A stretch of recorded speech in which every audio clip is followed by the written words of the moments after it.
All right, so now we're going to do a couple more rituals for Islam, and these are going to be mostly the holidays and the life cycle rituals. Um, so first of all, there's in terms of daily rituals, there's prayer, and we already talked about the 5 daily prayers, so we won't go over that, but we discussed that at length in the last slide. Um, then, on a weekly basis, Muslims will oftentimes attend a mosque service. Mosque is the English word for masjid, which is the word for the houses of worship within Islam. Islam does have a holy or special day of the week, which is Friday. And it's not necessarily tied to like a sacred event. Like in Christianity, Sunday is the day of the resurrection. It just over time became sort of the cultural and traditional day for having an extended prayer service. So this is, as I said, this usually happens on Fridays, where people will come to the mosque for the midday prayer, the noontime prayer. So everyone will perform prayer together. Then there's usually some sort of teaching or lesson. It can be given by an imam, a religious leader at the mosque, or it could also be given by a member of the community, someone who is just coming to teach the community about Islam. And then there's usually can be socializing, eating, fellowship afterwards. And oftentimes this is also when people will go to educational classes. So mosques, very similar to synagogues, usually have a very developed educational program as well. Muslims will go to Arabic school. So they need to learn how to read the Quran in Arabic. And most Muslims have to study that to learn how to do it.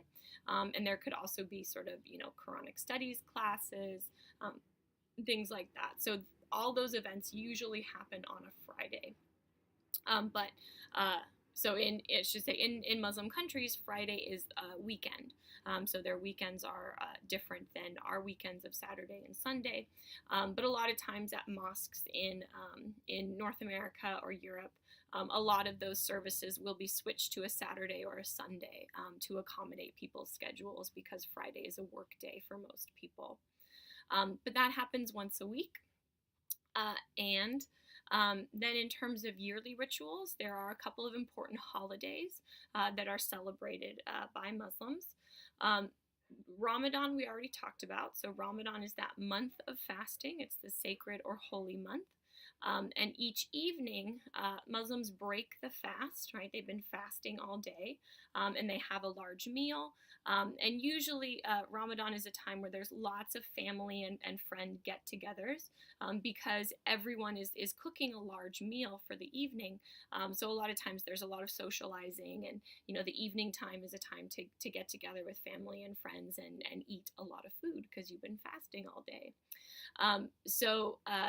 Eid al-Fitr, the next holiday that I have here, it's the ending of Ramadan. So it's a several-day holiday that occurs at the end of Ramadan.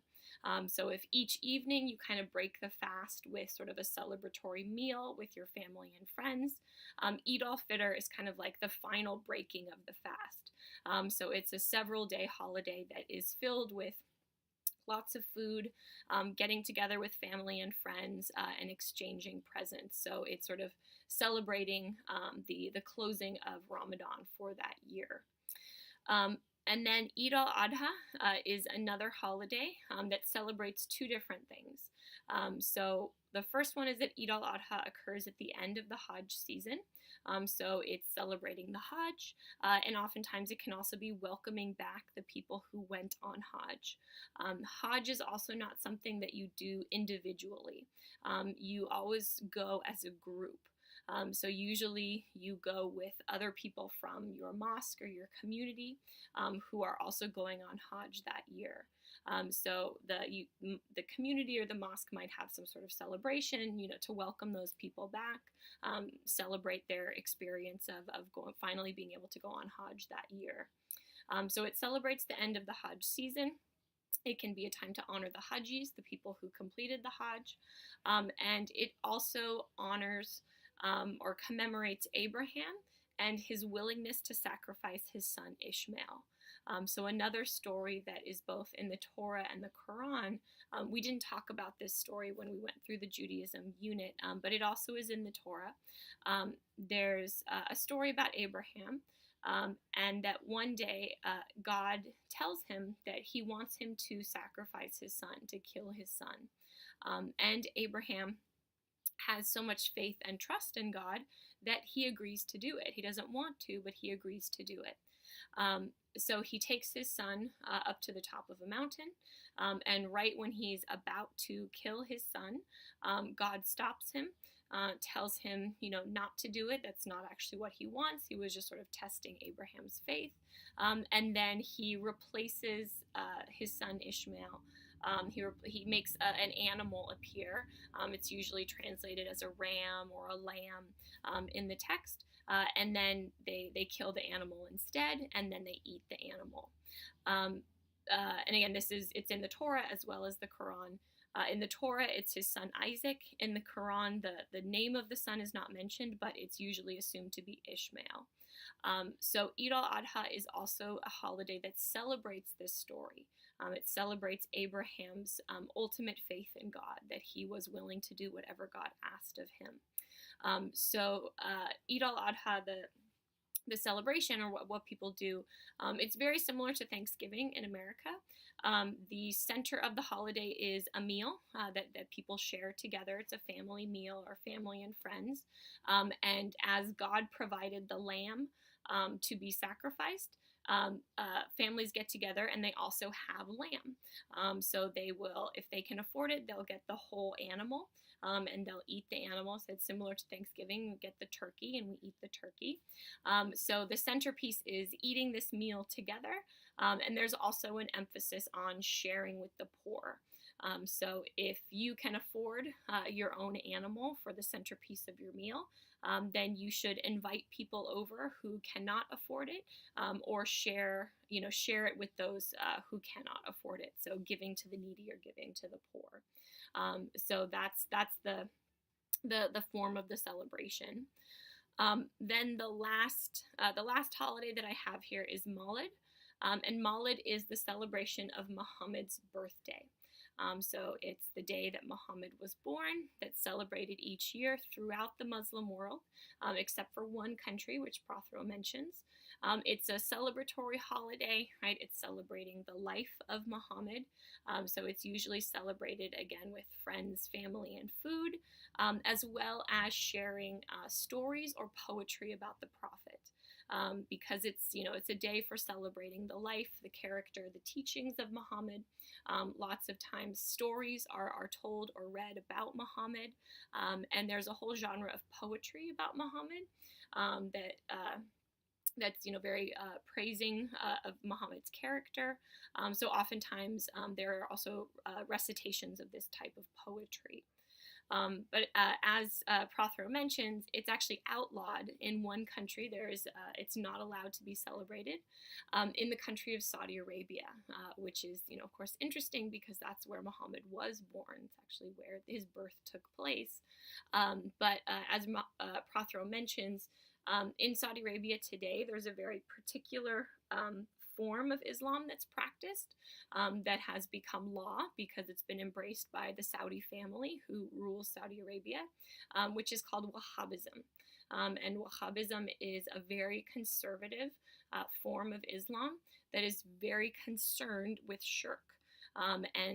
So Wahhabis consider a lot of Muslim practices that are considered very much the norm in other parts of the Muslim world. They consider them shirk.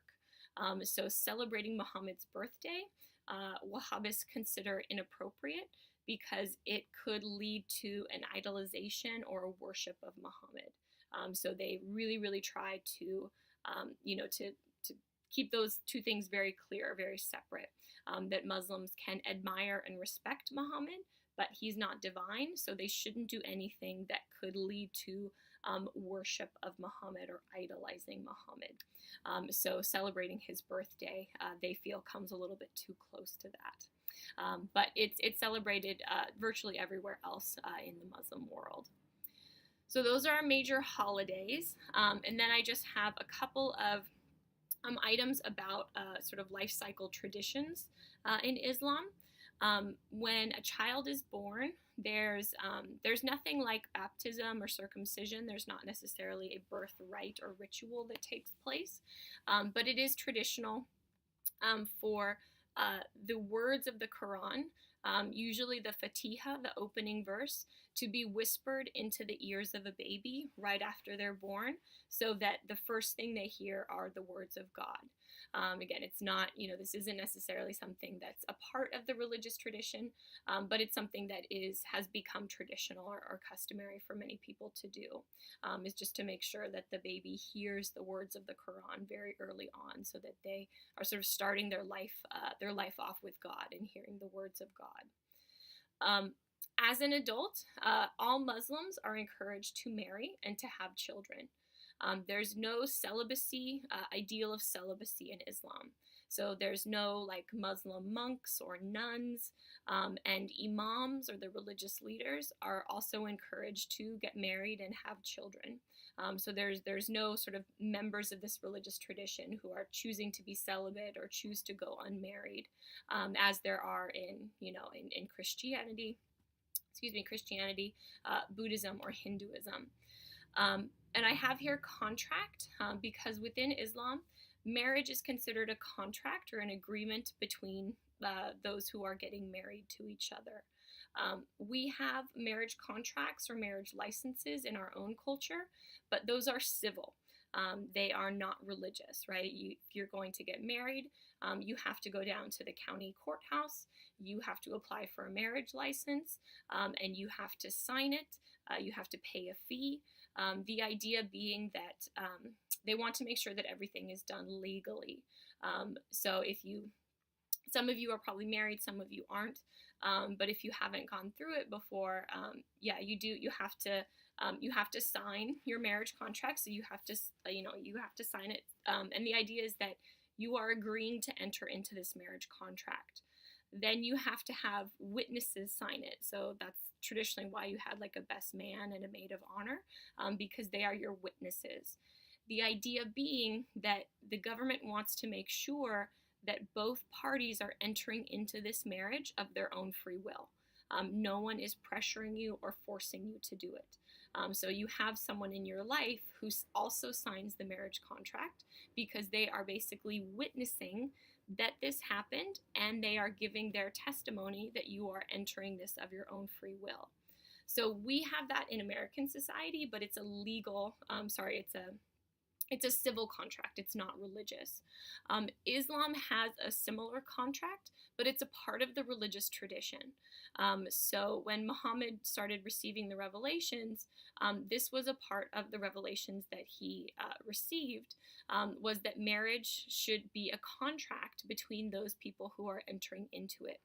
And this was really a way to give women a lot more rights than they had to begin with. So part of it was to make sure that both parties are entering into the marriage willingly. Before Islam, it was not, you did not need a woman's consent. She could be forced to marry, whoever her father chose, or, a man could simply marry a woman. He didn't need her consent or her permission. So the contract was a way to put an end to that practice.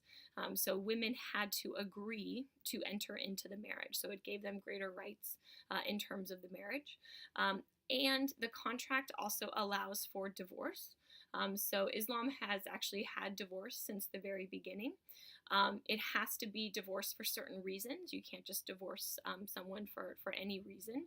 But it allowed, the contract also allowed both sides of the marriage to initiate divorce proceedings.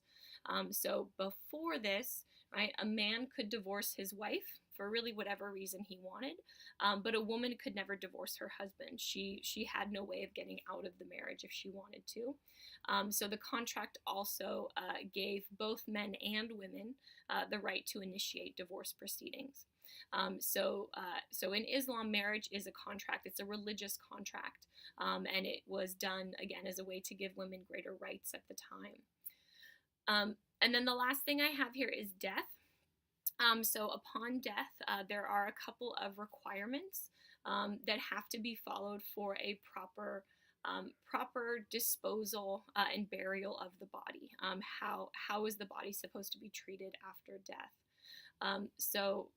The first thing is that when a Muslim dies, they are supposed to be buried.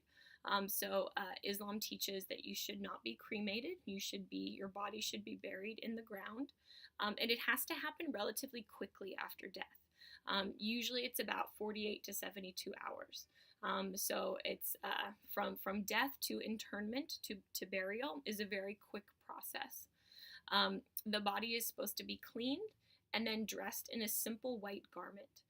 So if you watch the video about Hajj, you'll see that when people go on Hajj, they all wear a kind of plain white garment. It's to create a sense of equality between people, so that you can't, nobody is rich, nobody is poor, everybody looks the same. And Muslims are actually buried in the same garment. So everyone is buried in the same clothes. And you cannot be buried with jewelry or riches or finery, anything that, would distinguish your wealth. The idea being that in death, everyone is equal, right? You can't take any of your money or your possessions with you. So everyone is buried wearing the same thing. Also, if the body needs to be interned in some type of box or container, it has to be a very simple container, usually just a plain wooden box. So no fancy caskets, no velvet padding or brass handles or anything like that. If you've seen some of the caskets that you can buy today, Muslims are just buried in a very simple plain box. So again, the idea being that everyone is equal in death, and the way you're buried shouldn't be a means of showing your wealth.